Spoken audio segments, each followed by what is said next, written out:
నెల 10న హైదరాబాద్కు రానున్న ప్రధాని మోదీ పర్యటన షెడ్యూల్ ఖరారైంది. 2:20 బేగంపేట్ ఎయిర్పోర్ట్కు చేరుకుంటారు. అక్కడ ఏర్పాటు చేసిన వేదికపై గవర్నమెంట్ కార్యక్రమాలకు ప్రారంభోత్సవ శంకుస్థాపనలు చేశారు. అక్కడి నుంచి హెలికాప్టర్లో 3:45 హైటెక్ సిటీకి చేరుకుని ఓ ప్రైవేట్ హాస్పిటల్ను ప్రారంభిస్తారు.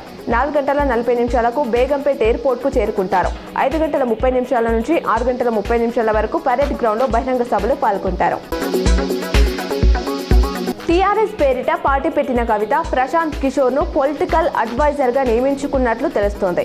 రాజకీయ వ్యూహకర్తగా పేరొందిన పీకే కొంతకాలంగా ఐపీఎస్సీకు దూరంగా ఉంటున్నారు. దీంతో కవితకు ఆయన వ్యక్తిగత రాజకీయ సలహాలు ఇస్తారని సమాచారం. ఇప్పటికే వీరిద్దరూ 2 సార్లు భేటీ కాగా అక్టోబర్ నుంచి పీకే తన పని మొదలు పెడతారని వార్తలు వస్తున్నాయి.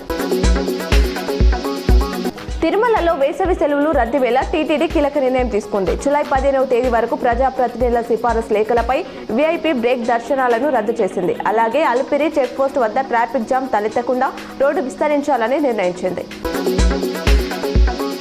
సివిల్ వివాదంలో జోక్యం చేసుకుని లంచం తీసుకుంటూ బోధన్ ఎస్ఐ భాస్కరాచారి ఏసీపీకి చిక్కారు.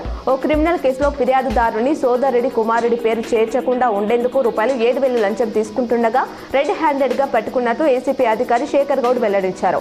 ఆయన్ను అరెస్ట్ చేసి నాంపల్లి ప్రత్యేక కోర్టుకు తరలించినట్లు తెలిపారు.